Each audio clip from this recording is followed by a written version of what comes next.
Okay, so my name's Jacob Larson. You're watching the Larson channel. I was just Stephanie, right? Yeah. Is who I'm talking to today, and I don't quite know what we're talking about yet, but I was giving her a brief rundown. This is totally informal. This is just two people talking, no big deal. I've got a web blog that I have set up. I used to, years ago, I had a radio show, but it didn't go anywhere because I suck. So yeah. So That's awesome, dude. All so right. what's the conversation? You know, I've seen some of your posts online, you know, and I've engaged in some, not a lot. But I'm just curious, what makes you tick? What's my spiel? What do you want to My talk gosh. about? Okay, well, I was hoping you'd bring that up because I kind of, like I said, I just kind of pulled myself together and to do this because I had no intention of putting you up for so long. It's literally just circumstances. So the reason why you see me online and the way that I do, I'm assuming that you've seen some of the shows that I've done. Is that right? Like the interviews with okay. Is because in 2015, well, let's go back a little bit. Let me preface it with, I consider myself a reluctant activist. And now I will tell you why. It's because in 2015, my brother, who's a captain, retired captain, he was in the Army National Guard, he was on 130% disability for PTSD and TBI. He'd served at Katrina, he helped find bodies and that kind of thing. And then he was in Afghanistan. Avid fisherman, hunter, had his own construction business, but he also dealt with a lot of chronic pain issues because in Afghanistan he was walking with a translator who stepped on an IED and blew him up, and then the shrapnel went to my brother's head. So in 2015, he's on the phone with his VA therapist, and he's having a really difficult time. And I think, my brother was so smart and, he's funny and the whole thing, that it was really a difficult, hard transition for him, as I'm sure it is for anyone in that situation. And he was talking to her and she was concerned. So she called police to do a well check on him. And explained that he was a veteran. And so they responded with SWAT, and they put, he's on a panhandle lot, so his neighbors were right in front of him, and they put snipers on his neighbors' roofs about 70 feet out, and brought in an armored vehicle called a Bearcat, and started yelling at him over the loudspeaker to come out with his hands up. Great thing to do with a veteran that's got PTSD, right? Regardless, my brother, I believe, I know that he has had a lot more discipline than cops did. He kept coming to the door and saying, "Get the fuck off my property." He's still on the phone with his VA therapist. He'd already talked to negotiators, and he's just like, "Leave me the fuck alone," right? And they weren't ready to comply with his wishes. So his roommate, who was also that was renting a room from him upstairs, came out, barefoot. He'd been seeing, he heard the loudspeaker, and she was a veteran as well, comes out, and they usher him Bearcat, and then they ask him, like, a little recon thing, like what was going on inside the house. Did he have access to weapons? And he's like, well, yeah, he's got this big safe, and he's got his, his medical he's got teenage kids, so his medical marijuana's in there. He's been trying to bring himself down, and they're like, well, what were his weapons and that kind of thing. And so the fourth time he came to the door, literally 60 feet away, Officer Will Stutzman, standing up, behind a 2.5-foot steel turret lid of a Bearcat, shot my brother.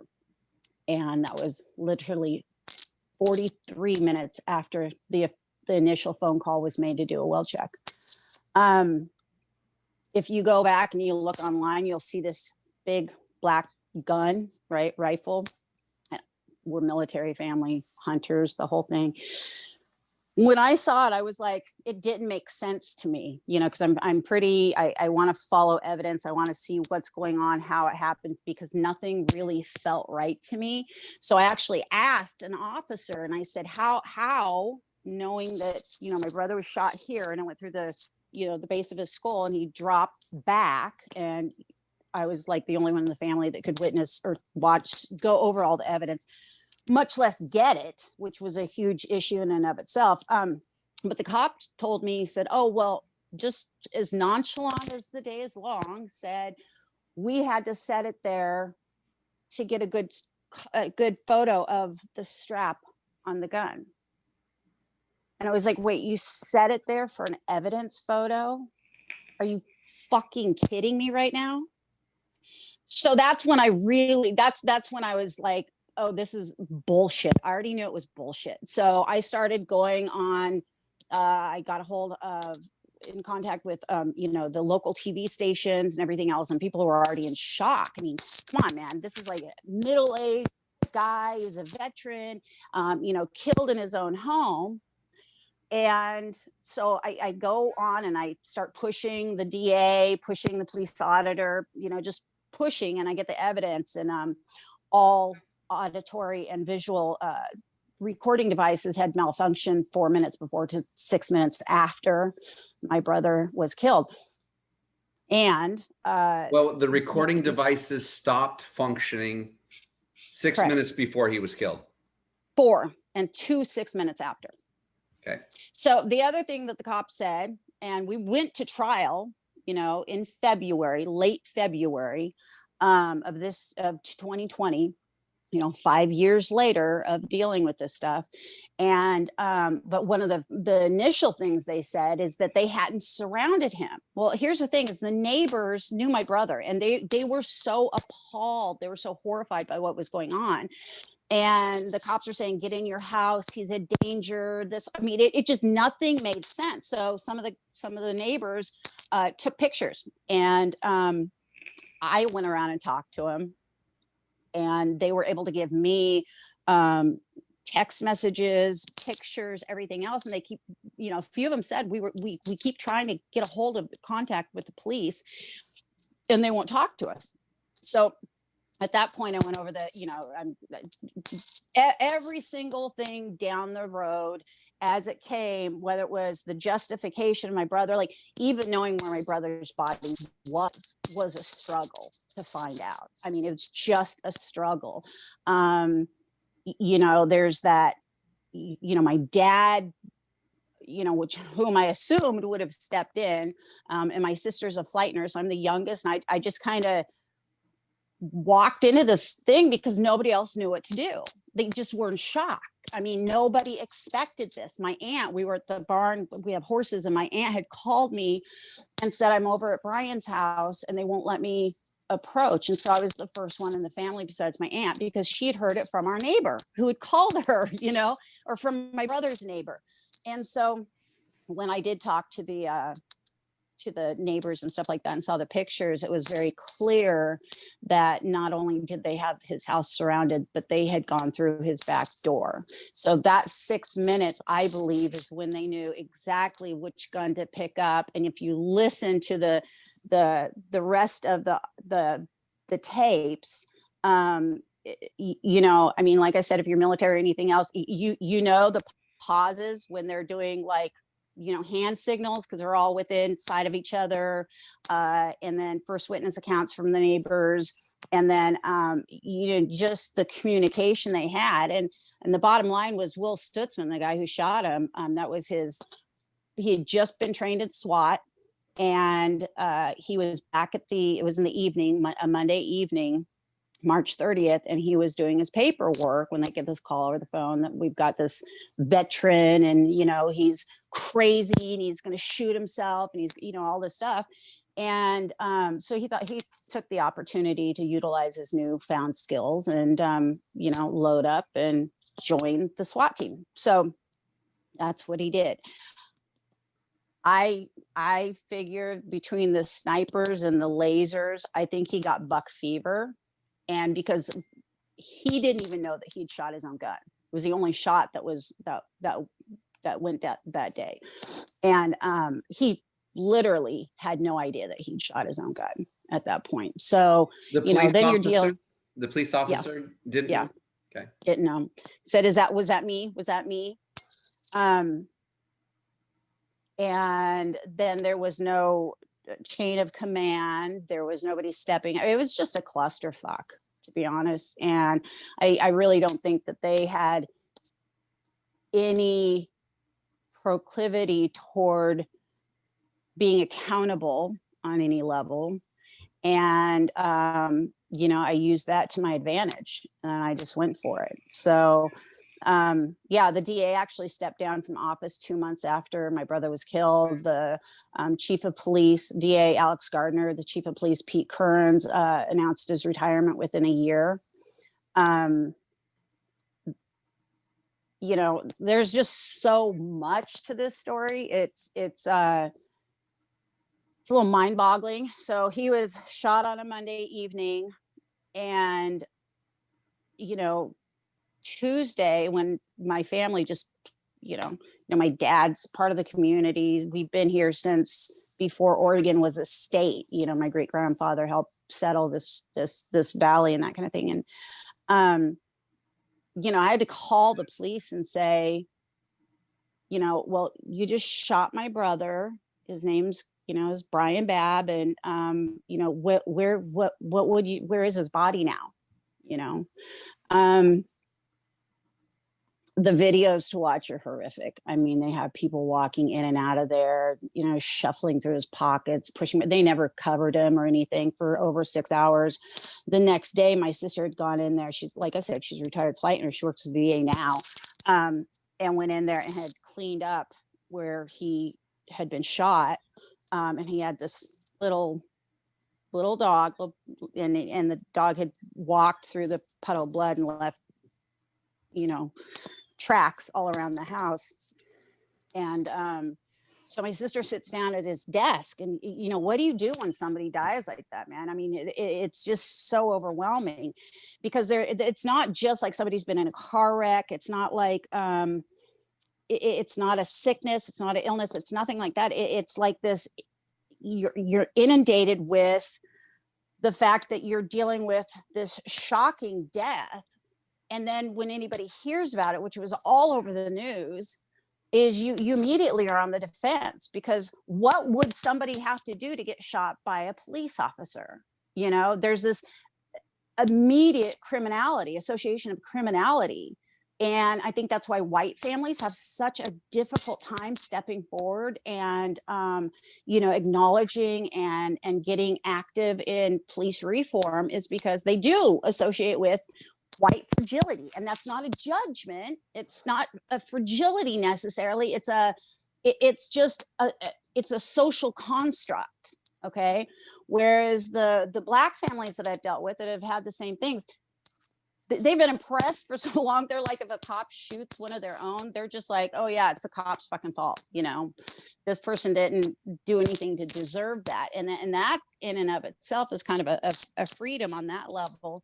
And kind of, because they come together as a community. And like I said, it's more cultural than anything. So, and I work with families all over the United States. So anyway, my sister had been sitting there at the desk, and she looks up at the wall, and he'd had a shelf there and some papers were messed up, and the slug was still in the wall. She had to call the cops back to even get the slug out. I mean, they didn't care. They literally didn't care.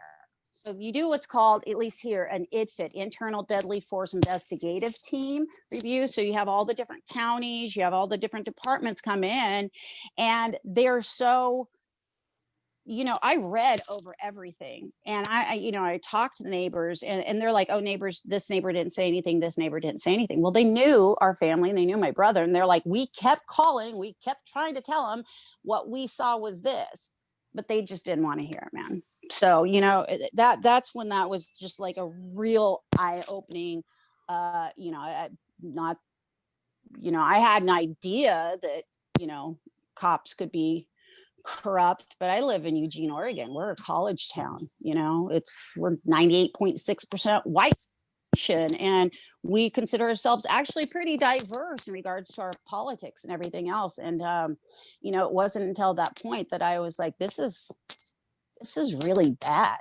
This is really messed up. You know? So, I mean, obviously, what happened to your brother was tragic. I mean, it sounds like a total nightmare. And now, like I see, I've seen you've posted different things. You've gone to different protests and stuff like that in regards to defunding the police. And I see in the There's back, no reason defunding the in the police back is there a it says, fucking misnomer, dude. I don't believe in that shit. I believe, but you know, I go and march on these little things and I live stream. And the thing is like people here in Eugene, Black Unity, the group from Black Lives Matter, they don't like me at all. I'm a middle-aged white woman and I'm being critical because they're not being inclusive, because I've been doing this work in Portland. I've been doing this work all across the United States. And we know that, to me personally, that yes, Black lives do matter. It has a point. This is something that needs to be said and needs to be done. And if you're going to talk about police brutality, you can't exclude every face that's on this picture, Black, because they were killed by police too. So if you're going to march and say Black Lives Matter, fucking right on. You do that. Power to you. But if you're going to be in my town and talk about police brutality, these families need the opportunity to be heard, because we immediately get silenced. It's the narrative. It's what any family deals with. Regardless of, right. And there's a differentiation. I believe we are emotionally capable and mature enough, I hope, some of us, that we can recognize the nuances between what the social equivalent, what the social impact of Black Lives Matter is, and the disproportionate amount of Black people getting killed by police, while still acknowledging the other families who have suffered the same experience. Not in the same way. There's not a comparison, but there's a similarity. There's a unity there. And there's this community that we've had across the United States that has kept us solid, because we rely on each other, and that's regardless of race. And that is the one point that I just so I mean that's interesting. I mean that's interesting, because you know, hearing that, I would agree with that. I mean, I can get on board with that. You know, I mean, if you can sit there and you can say, listen, you know, we're not being critical of the police simply because of one specific race or one specific color. We're being critical of the police because we want this internal change to take place. I mean, I could get on board with that. That would make sense to me.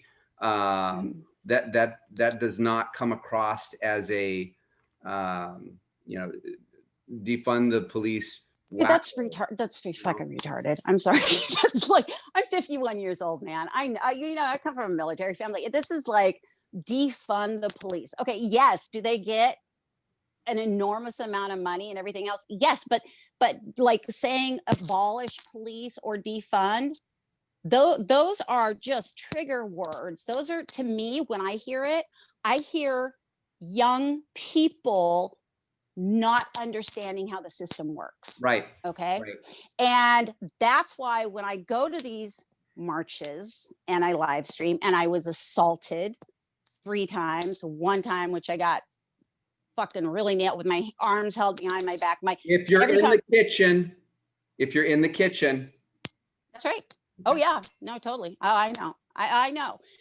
And the thing is like, this, with the people that have come to me and have approached me, you know, like with animosity, their thing is that they're upset, one, that I'm live streaming, although there's at least 20 other people doing it.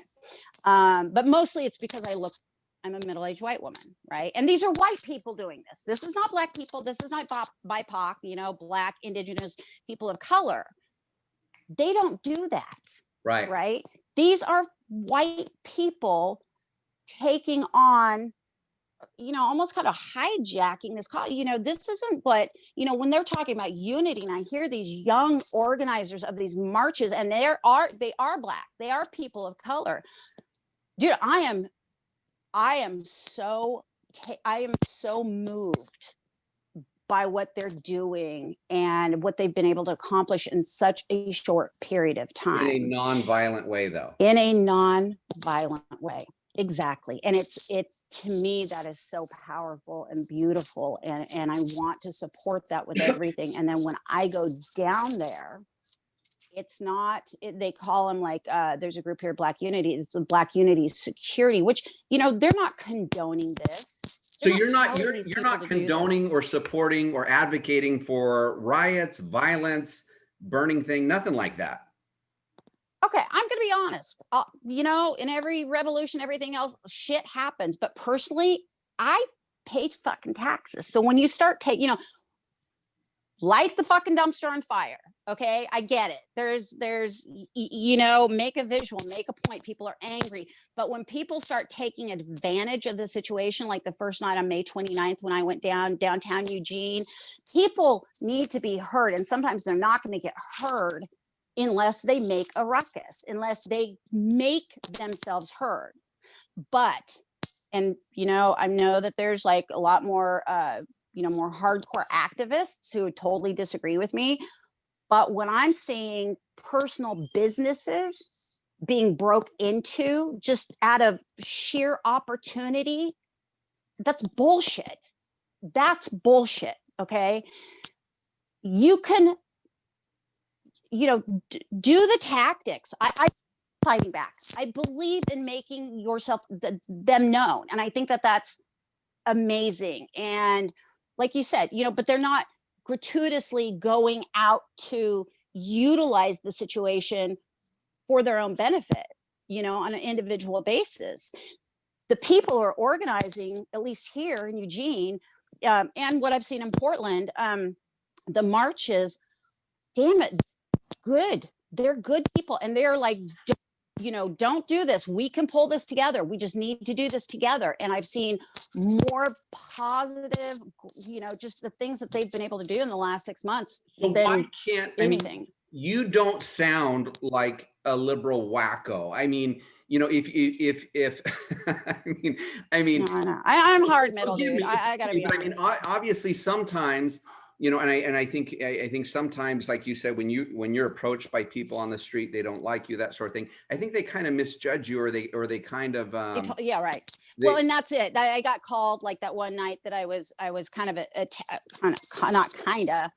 I like literally had 3 people like slam into me. But the thing that really pisses me off is they always want to steal my phone, which had already happened before. And it's, you know, I'm a single mom. Don't fuck with my phone, man. It's expensive. I can't afford it. Literally, I can't afford it.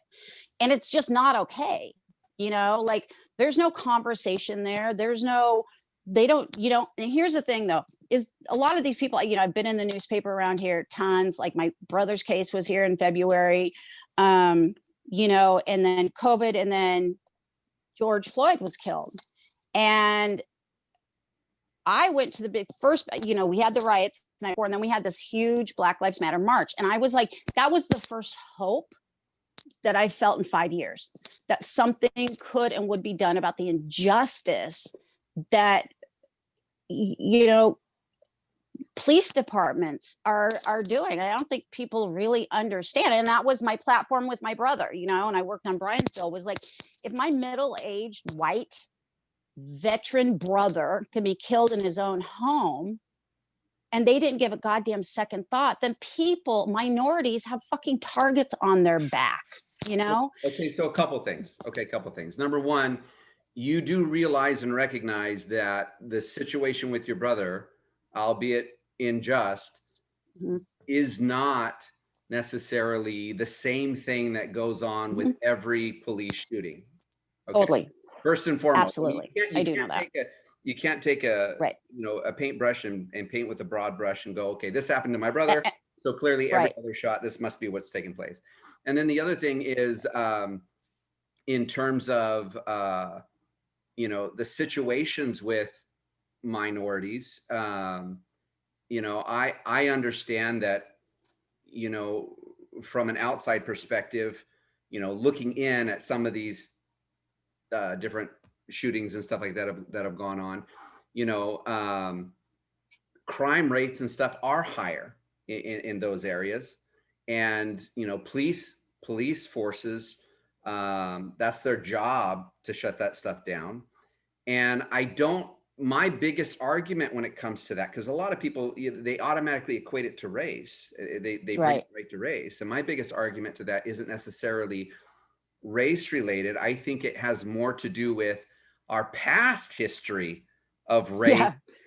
and the things Right. that took place in the past, and the Mhm. fact that we've got a group of people that weren't allowed to progress at the same speed and level Thank you for saying that. Thank you for our race. acknowledging that, because that's exactly right. And Yeah. because of that, we've got traumas, family traumas that have taken place.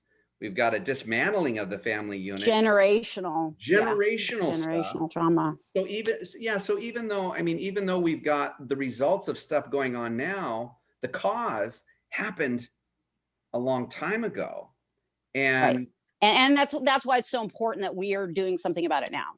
That to me, like I said, that gave me more hope, uh just you know, for society in general. And watching our kids, you know, I mean, you listen to boomers and all these people talk about the millennials, and they don't have, you know, I have four, right? And you know how they don't have any motivation, they don't want to work hard, and that's bullshit. I don't believe that at all. I know my kids. I, like I said, I've got four, 17 to 27, two boys, two girls. And this, I think, the culmination of circumstances that happen were kind of like just the perfect melting pot to get this going, and to be able to do this. Because you know, being in quarantine and everything else, first of all, these people, young people, you know, weren't in school, they weren't working, and not only that, they couldn't even see. And then when everybody was home and they saw the George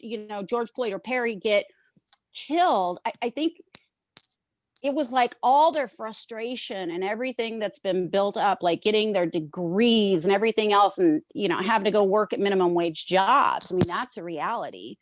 And you know, this kind of, you know, the universe convened to provide this opportunity, and that's my feeling about it. I believe there's also a reason why, you know, we didn't win our case, and i'm I'm really grateful we didn't. You know, my niece, who went to Portland State University, she was in Portland, and she had just left that was her first year, her freshman year, when my brother was killed. And so, you know, 5 years later, she's graduated, and we're literally waiting for the verdict to come in, and she's just a mess. I mean, she is just sobbing, she's a mess. And I just asked her, you know, what was her biggest concern. And she said, I'm afraid of what will happen. And I said, look, either way, we did. And that was my whole point of pushing this. It wasn't to win.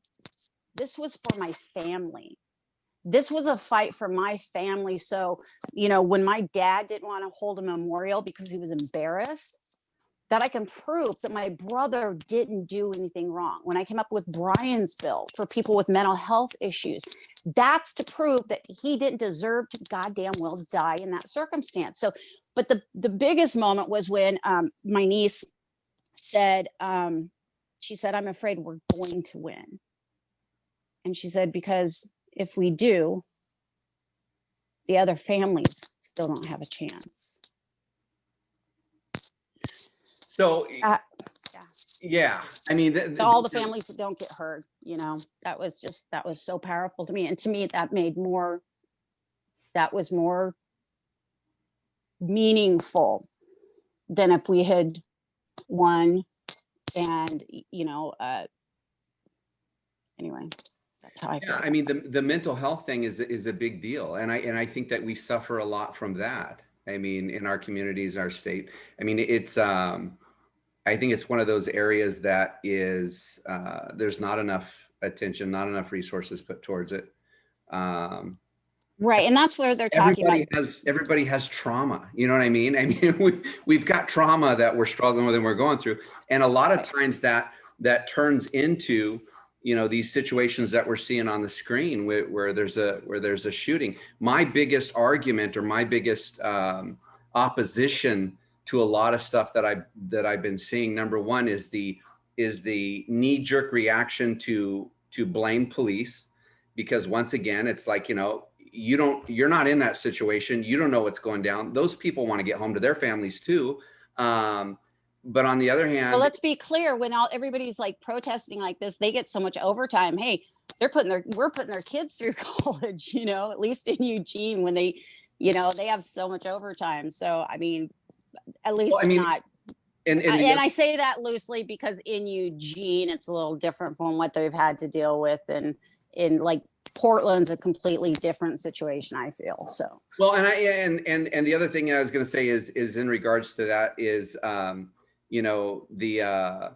the concept that, I mean, like I said, the removal or the elimination of police, I'm glad to hear you speak against that and go, yeah, I'm not into that. That's not what I'm talking about, at all. Dude, if I get in a wreck, or if, well, I'm not married or anything else, my husband beats me up, my kid gets, I'm going to fucking call. I want to call. Right. I need that. All right. I don't want to fucking pull my guns out and be like, oh, we're going to go take care of shit. I'm not saying I won't, just saying, but I think we need those services. And I think that's where the misnomer behind. You're not anti-gun. You're not anti-police. You're against rioting. Anti-gun. No. Hey. Yeah, no, not me. Sorry. So, just saying.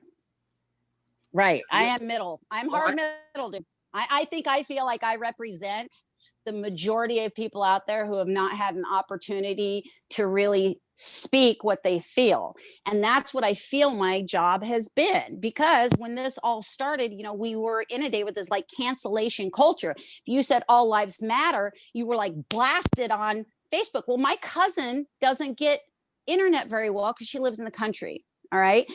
So when she'd get Facebook, and then she'd see people saying, this, and this. And she was there helping clean up my brother's mess, the blood left on the ground, that kind of, she's there. She grew up with us, living with us. And so when she said all lives matter, and she got blasted. Brutal. And I, this is my family, don't fuck with my family. They have a right. And so I went and defended her. And again, I got doxxed like I did when when I went to that one march and everything else. And I had gone down there solely because a young man, the one that I was assaulted, because a young Black man had been shot 3 times the day before.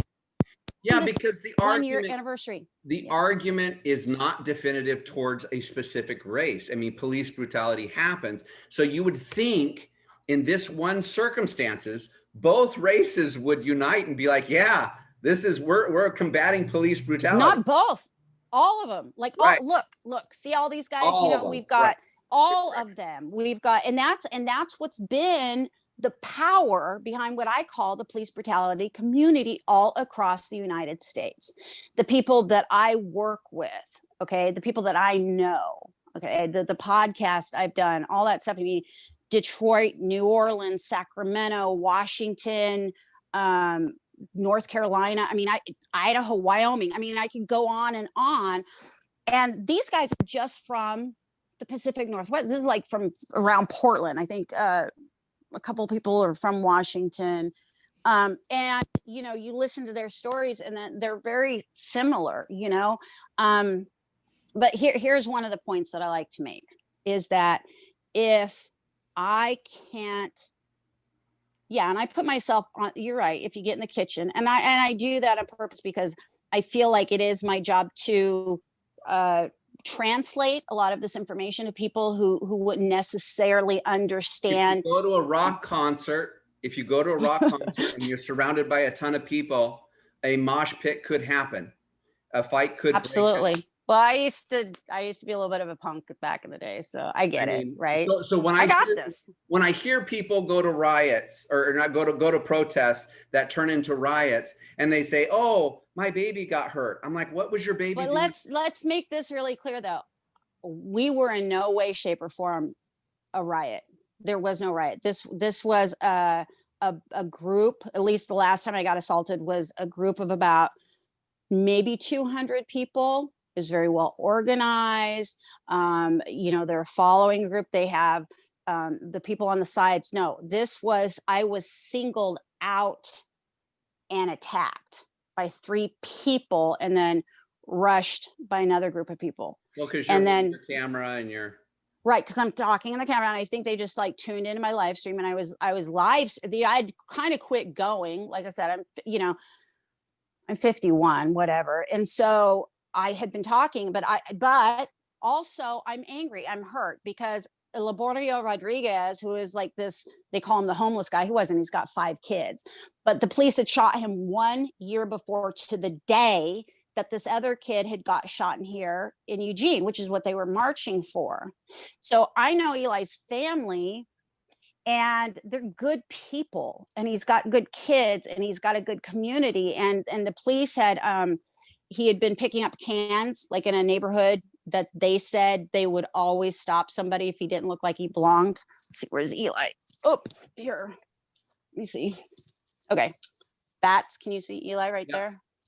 Okay, so anyway, he was in this, oops, hold on, there we go, this neighborhood, and getting cans, and cop approaches him.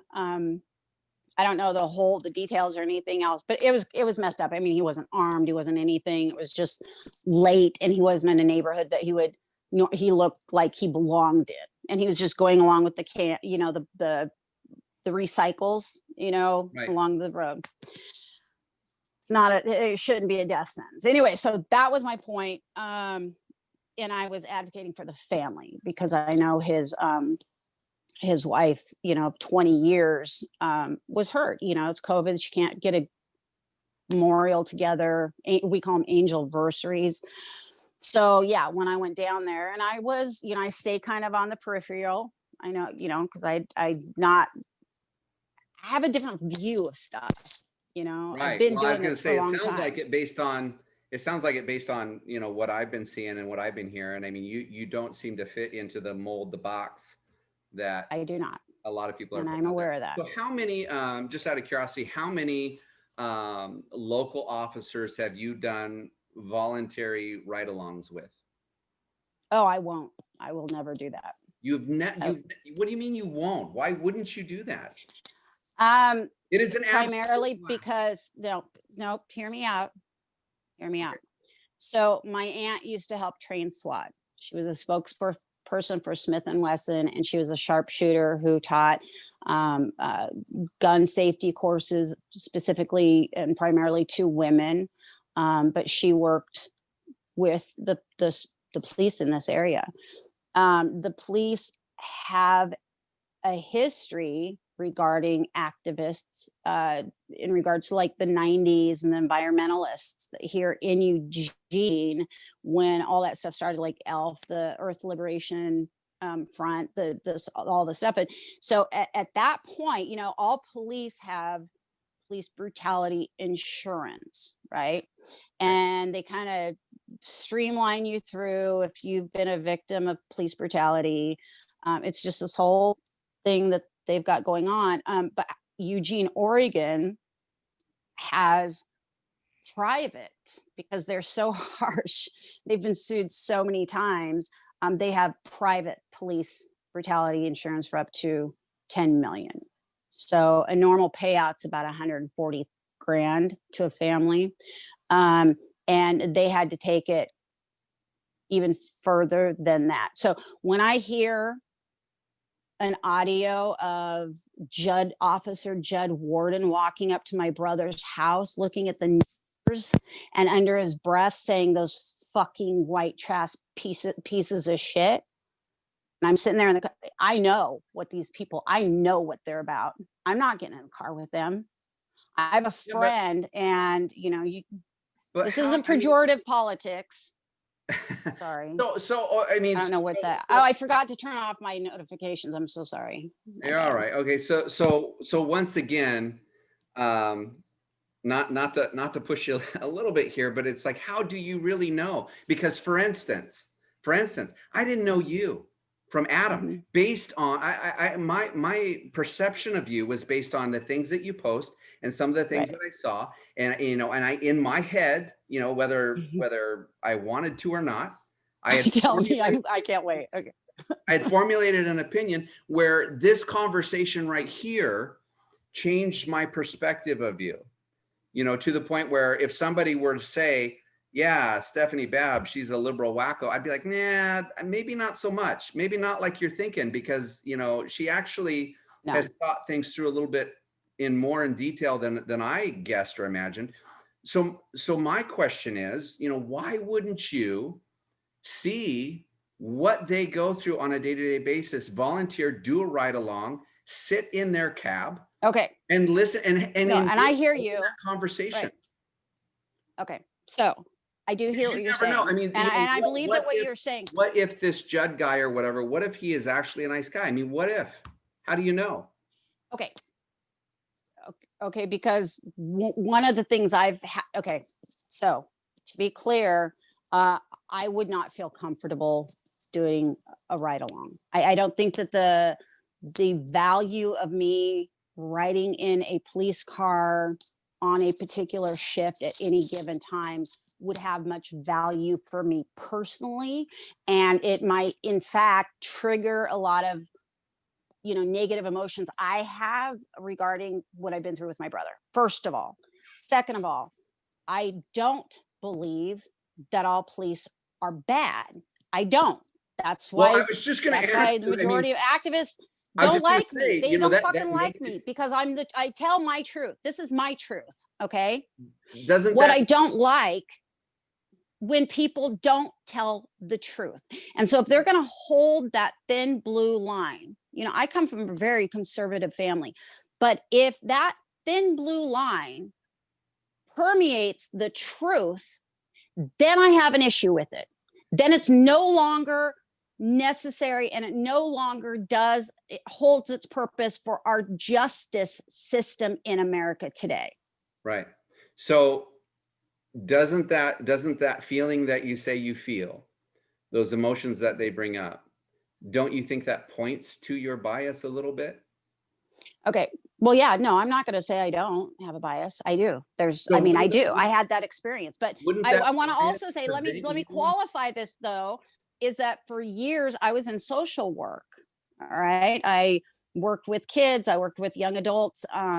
The Department of Youth Services, the Violent Offenders Rehabilitation and Treatment Program. I've worked, I've got years of history with social work, doing a lot of this, where I've had to deal with this.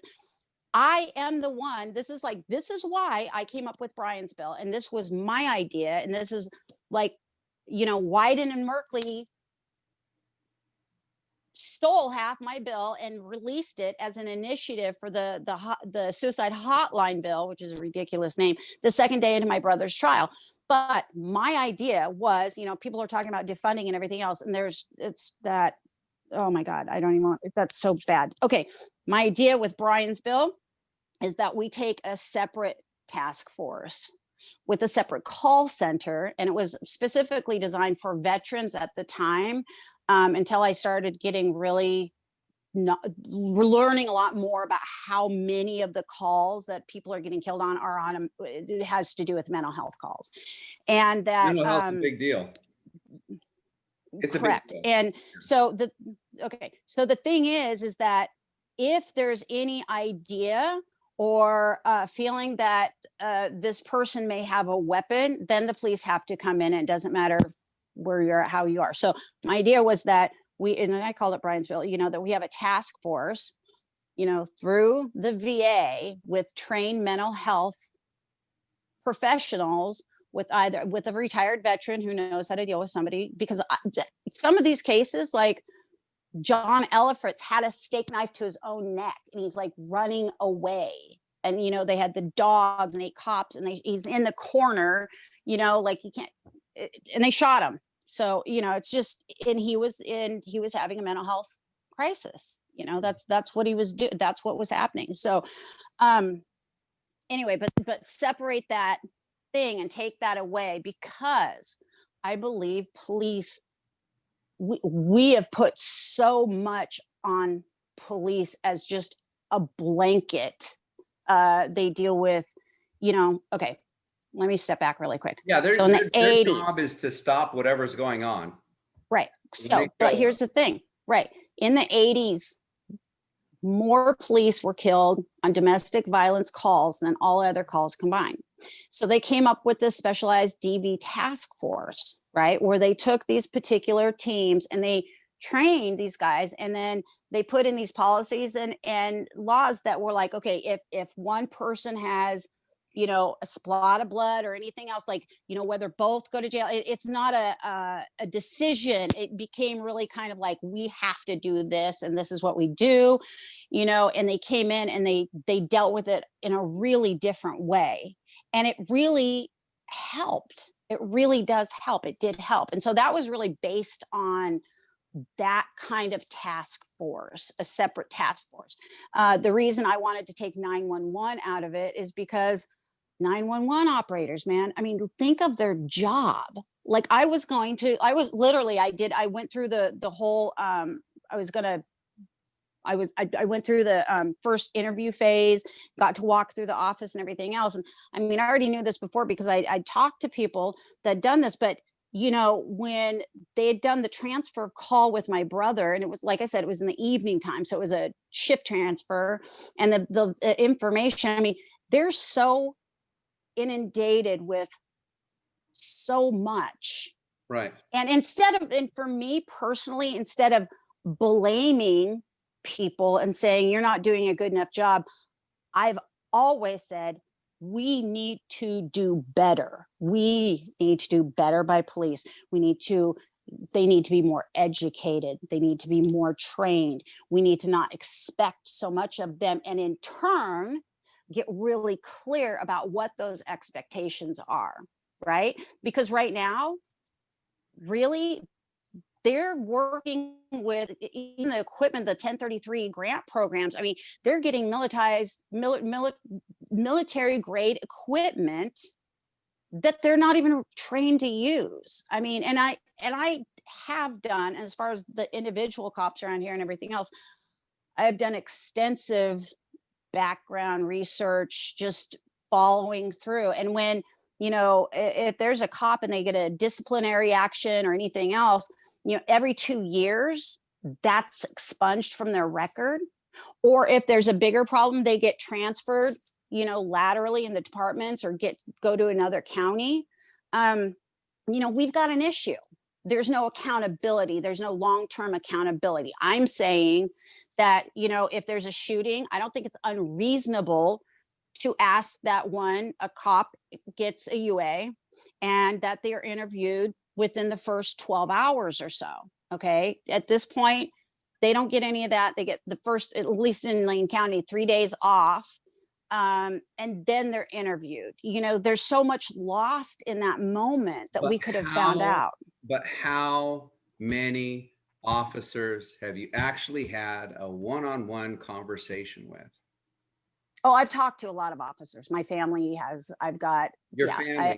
I'm talking about in the Eugene Springfield area, cops you don't know. How many times have you gone in and said, listen, I want to know your side. I want to know what you think. I want to know what you're feeling about some of this stuff that's going on. Because well, and that's why I reached out to, like, cops when all this happened. As you. They want help. Yeah, I agree. I totally agree. Right. I get it. Okay.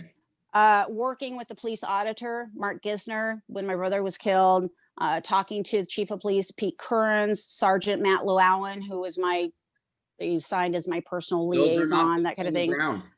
Okay.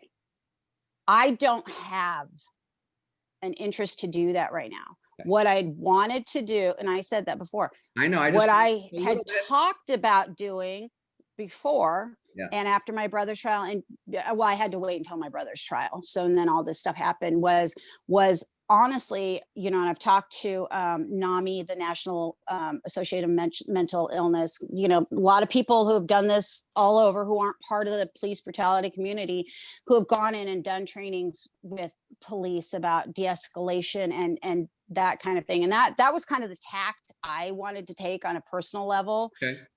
When all this came down, my sister-in-law, my brother's ex-wife, who was, you know, representing her kids in the case and everything else, actually called the chief of police, Chris Skinner, here in Eugene, and said, you know, I'd like to talk to you. And he immediately responded. And so we had our Zoom call and talked to him about, you know, what the expectations are and what the training is. And here's the thing about me having a conversation with a cop, and honestly, I don't know what good it would do, because I don't think they're bad people. I think the system is set up in a way that promotes not being accountable. Okay.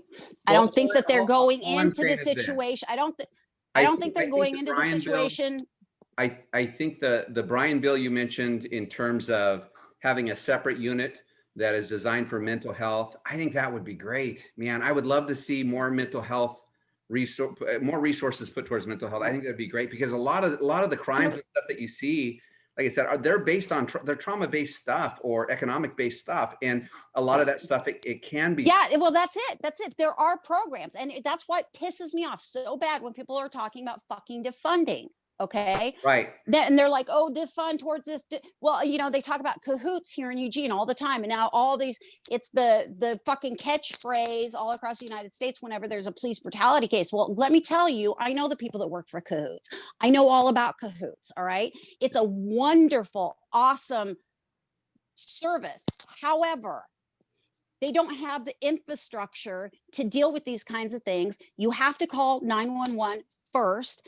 Yeah. And if there's any indication that the individual may or may not have, or may have a weapon, they have absolutely no power to do anything. Okay. If there's an individual that's over 18 in a mental health crisis and they're acting out, they're delusional, whatever's going on, they can't do anything. Their job is to go and kind of make sure things are okay and decide when they're going to call police. It's not a fucking answer for everything. Bryan's bill, at least, like I said, would have somebody that, like, their task force, you know, which they do. It's demanding and it's exhausting, and they don't have the part of the funding for Eugene Police has gone towards them, but they, like I said, they don't have the infrastructure. It's right. It's like doing a cop's job and not getting paid for it. You know, it's ridiculous. So under that, you know, idea with like Bryan's bill, there would be somebody there that could, so this was my, like you said, like having somebody who could deal with the mental distress, the crisis in the moment, and then having a deputy or retired veteran, you know, be able to step in and make those decisions and deal with the person that has the weapon. And sometimes if it's, you know, like they've done a lot of de-escalation. There's one guy a few months ago here in downtown Eugene shooting out of an apartment building. I guess he was suicidal, that whole thing. They waited 8 hours. They subdued, you know, the individual, and they brought him in. Nobody was harmed. Okay. So there are those things. There's also the thing that, like, the Memphis model that's been going on for 20 years. They actually asked for 8 volunteers from just the regular police department, volunteers to do 40 extra hours of mental health or de-escalation mental health training. And then they're the ones who are put on these, the chronic calls, you know, the repetitive calls that, you know, people that are mentally ill, homeless people, that kind of thing, that are kind of stuck in the system and that kind of thing. The amount of the statistical amount of calls and everything else that diminished so much that they lost an incredible amount of revenue. So they still have it, but you don't hear about it, you Right. know, because it fucking works. Right. So why aren't we doing these guys, these people, you know, you watch it, you can go on OPB, you can watch this, the Memphis Model, you know, you can watch it. And these people like have the personality, you know, which I think is what it takes, is that kind of, you know, just temperament. And they get to know the people that was, you know, the repeat calls and stuff. It actually works. But So nobody's talking about that. We're coming close to the end of the time, because like I said, I don't really like to go beyond an hour, but you know, I appreciate talking with you. I appreciate you coming on and stuff like that. And I think that we could definitely talk much longer about this. I'm sorry, I get started and I think it's great. I mean, you know, okay. you were like, you know, what are we going to talk about? And I said, you know, we'll find out. So That's all you need to say to like, me. hey, we're That's good. funny. So, but to get the last few things you want to say, what do you want to say to wrap up? Wow, you're just gonna give me the floor there. Okay. No, I mean, we know you're not a liberal wacko that wants to defund the cops, and you're not in favor of rioting and looting, you know. No. My only last thing would be, you know, at some point, Stephanie, I would sincerely hope that at some point you can get to the place, and I mean, I understand why you can't right now, but at some point I hope you would get to the place where you could actually talk to some boots on the ground, the ones that are actually dealing with this stuff, and reach out to that other side and find out. Okay, do you know what would happen if I did that though? Because I'm trying to write, to me personally, there is no black and white. I believe that we live in an area of gray. I agree. Okay. So I am really trying to apply myself on a level that's bringing reasonability, which is part of the law of qualified immunity, that terminology, and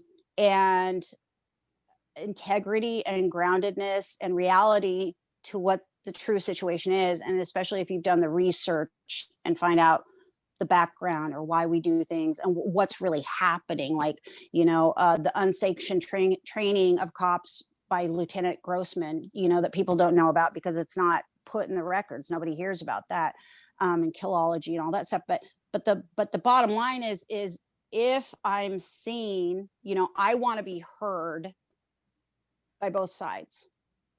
If I'm seen doing that at this point right now, I'm not going to be heard from the left anymore. Right. Because they're going to see that as a betrayal. So I can't afford that. I can't afford that right now. I need to be that voice. Okay. I need to be that middle ground. That's what I feel is my job. I totally get it. Makes sense. I'm just saying at some point, I hope you can get to that point. That would be beneficial, I think, for everybody, because I don't think it's an us against them type of thing. And in order for, you know, both sides or whatever to make it work, there's got to be communication dialogue on the other side, which is one of the reasons why, you know, I do what I do on my Facebook wall, and I don't block out leftists and stuff like that. I mean, you know, I want that other side. I want to know. I want to have the conversation. So anyway, I appreciate you doing this with me. And like I said, if you're up for doing it again, maybe in a month or so, a couple months, that would be great. We can talk about this, or we can talk about something else. Maybe there's some changes. I don't know. But no, this is actually really awesome. This is a good opportunity because, like I said, I am really trying to negotiate both sides. And I think that's what George Floyd's uncle, why I did the interview with him, is because he sees it a lot more from where I'm at, and that we can't go to extreme. We need to find that middle ground. And so that I do appreciate about that in particular. But thank you very much for having me on. I appreciate it. So Brian's bill, for the folks out there, I mean, keep an eye out for it, and check out my website. Actually, no, I quit working on it just because it should be something that I should do, though. I will admit that. So. Okay, so Stephanie's going to continue or restart up Brian's bill. So definitely keep an eye out for that. And check out the website, www.larsonsblog.com. And thanks again. On.